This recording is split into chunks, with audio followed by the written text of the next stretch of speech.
qoxusu, torpaq kimi donma yuxusu. Gözlərində bir ümid kimi, gönlümdədir Çini kəndin.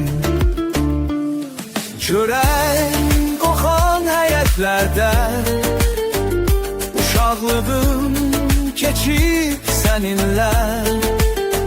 Hər daşımda bir xatirəm var, sənlə büyüdüm Çini kəndin.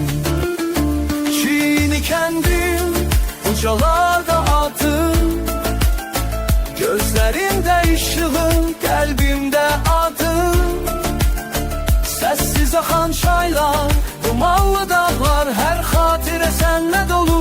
Çini kəndin, yurdum, yuvam, ey muvam.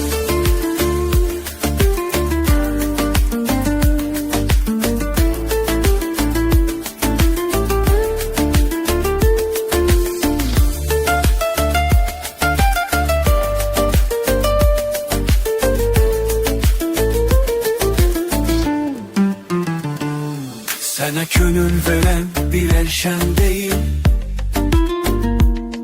min ürək döyünür adını deyir. Qocalar, uşaqlar, uzaqda qalan hamı üçün doğma sənsən Çini kəndim. Çörək qoxan həyətlərdə şorlaxan kiki səndə.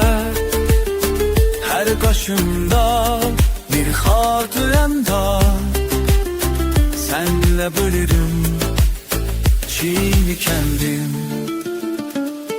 Çənən oxal yərətləndə uşaqlığım keçib səninlə. Hər daşımda bir xatirəm var, sənlə büyüdüm Çini kəndim.